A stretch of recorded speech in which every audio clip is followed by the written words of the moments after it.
नमस्कार, आप देख रहे हो एपी टुडे न्यूज 24। आए नजर डालते हैं आज की कुछ मुख्य खबरों पर। उत्तराखंड की पहली रामसर साइट आसन वेटलैंड कंजर्वेशन रिजर्व एक बार फिर चर्चाओं में है। आसन झील के आसपास संचालित खनन गतिविधियों पर अब खुद वन विभाग के अधिकारी सवाल उठा रहे हैं। चक्राता वन प्रभाग के एसडीओ राजीव नयन नोटियाल का कहना है कि रामसर साइट की 10 किलोमीटर परिधि में खनन और अन्य गैर वनिकी गतिविधियों के लिए आवश्यक अनुमति नहीं ली गई, जिससे ये गतिविधियां अवैध की श्रेणी में आती हैं। उन्होंने कुछ खनन पट्टों और क्रेशर संचालकों पर भी गंभीर आरोप लगाए हैं।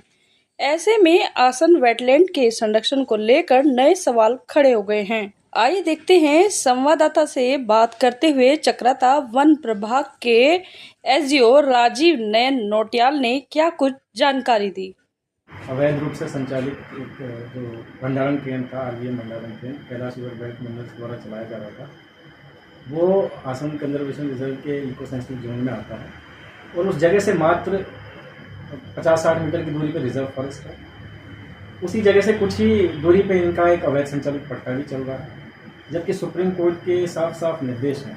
इनका ऑर्डर है फरवरी 2024 का कि आसन कंजर्वेशन रिजर्व के 10 किलोमीटर की परिधि का जो इको सेंसिटिव जोन है उसमें कोई भी माइनिंग एक्टिविटी बिना national board of wild life के क्लियरेंस के बिना नहीं संचालित की जा सकती। और गंभीर बात यहाँ पे ये है कि ये जो गतिविधियाँ ये कैलाश रिवर बेल्ट मिनरल्स कर रहा था वो 1 किलोमीटर के अंदर ही पाई गई, और जो ESZ होता है उसकी न्यूनतम सीमा 1 किलोमीटर होती है। 1 किलोमीटर के अंदर तो आप ये कर ही नहीं सकते, उसमें national board of wild life भी आपको क्लियरेंस नहीं देता।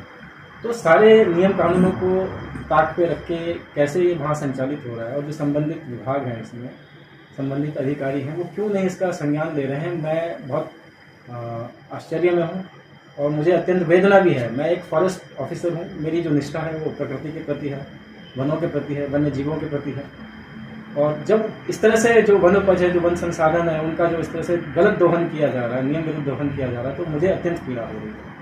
और दुर्भाग्य है कि इसमें कोई भी अभी जो उच्च अधिकारी हैं संबंधित विभाग के, मेरे विभाग के, वो कोई संज्ञान नहीं दे रहे। मेरे इतने निवेदन के बावजूद भी आज तक कोई अधिकारी वहाँ पे फील्ड निरीक्षण करने नहीं आए, चाहे वो DFO हैं, चाहे वो SDM है, चाहे वो CO हैं, चाहे वो अन्य अधिकारी हैं, चाहे वो जिला खनन अधिकारी, चाहे वो DM साहब हैं, कोई भी आज तक उस क्षेत्र में नहीं आया।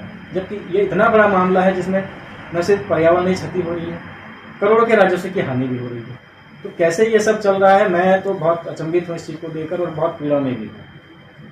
सर, जैसे आपने बताया कि अभी अवैध भंडारण का चल रहा है, उसके बाद में आप जब गए थे आपने उसमें नोटिस भी चस्पा किया था, सील किया था, लेकिन सुनने में आया कि वहाँ पे अभी कार्रवाई फिर गतिविधियाँ दोबारा चालू हैं उसमें। इसके बारे में क्या कहना चाहेंगे आप? जी, यही मैं कहना चाह रहा हूँ कि खनन माफिया के इतने हौसले बुलंद हैं कि विधिवत रूप से उसको सील करने के बावजूद वो वहाँ पे खनन कार्रवाई कर रहा है। अगले दिन जब मैं वहाँ पहुँचा तो मैंने पाया कि वो उसका परिसर खुला पड़ा है, वहाँ से ट्रैक्टर ड्रम पर जा रहा है, और सबसे बड़ी बात मेरे रिजर्व फॉरेस्ट में जा रहे हैं। वहाँ पे मैं आपको बता देता हूँ 33 हेक्टेयर का एक रामपुर मंडी रिजर्व फॉरेस्ट एरिया है जो उसी के इको सेंसिटिव जोन का हिस्सा है, उसमें घुस रहे हैं। उसमें उन्होंने बाकायदा रोड बना रखी है, वहाँ से खनन हो रहा है। और मैंने अपने जो मेरे अधीनस्थ अधिकारी हैं, वो रेंजर हैं और जो बीट गार्ड है, जो फॉरेस्टर है, इनको मैंने कई बार निर्देशित कर दिया है कि इसका घटना का संज्ञान लेते हुए जो कैलाश रिवर बेल्ट है इसके विरुद्ध वन अपराध का मुकदमा दर्ज किया जाए। लेकिन आज तक वो वन अपराध का मुकदमा दर्ज नहीं किया गया है। मैंने अभी रिसेंटली इनसे पूछताछ करी है तो वो बता रहे हैं कि उनके ऊपर अत्यधिक दबाव है, उनको ये केस काटने नहीं दिया जा रहा है। तो ये बहुत गंभीर विषय होता जा रहा है। जिस तरह से इसमें संलिप्तताएं दिख रही हैं, कहीं ना कहीं जो हमारा पूरा तंत्र है वो खनन माफिया से इतना ज़्यादा प्रभावित है, उसने उसको इस तंत्र को इतना जकड़ दिया है कि एक अधिकारी, एक कर्मचारी अपना जो उसका जो वैधानिक दायित्व है उसका भी निर्वहन नहीं कर पा रहा है। और सबसे बड़ी बात है कि यहाँ पे सीधे सीधे जो हमारे माननीय प्रधानमंत्री साहब हैं, उनकी अध्यक्षता में जो NBWL होता है, उनकी अथॉरिटी को चैलेंज किया जा रहा है। माननीय सुप्रीम कोर्ट जिन्होंने अपना आदेश पारित किया था कि इको सेंसिटिव जोन है, इसको बचाया जाए, यहाँ पे खनन गतिविधियों पे रोक लगे, उनकी अवमानना की जा रही है। इतनी हिम्मत कैसे किसी में आ रही है, आप देख लीजिए इसका संरक्षण कितने उच्च स्तर का है कि कोई भी अधिकारी, कोई भी कर्मचारी जो है, मैंने CO साहब को भी लिखा कि इसमें FIR करिए, वो भी FIR नहीं हुई है। मैं अपने कर्मचारियों को बोल रहा हूँ कि इसमें वन अपराध दर्ज करिए, वो भी नहीं किया जा रहा है। मैं अधिकारियों को बोल रहा हूँ कि कम से कम निरीक्षण तो करिए, वो भी नहीं किया जा रहा है। मैं इतना पत्राचार कर रहा हूँ लेकिन उसका भी कोई जवाब नहीं आ रहा है। नहीं, तो ऐसा लग रहा है कि अचानक से सारे पूरे मशीनरी को जो है खनन माफिया ने हाईजैक कर लिया है, सब पे पूरी तरह से कंट्रोल किया हुआ है।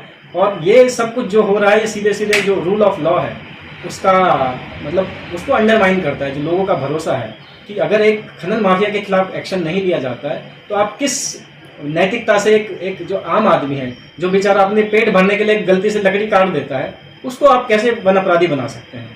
आप तो अपने नैतिकता के उससे भी जा रहे हैं और अपने वैधानिक दायित्वों के उससे भी जा रहे हैं।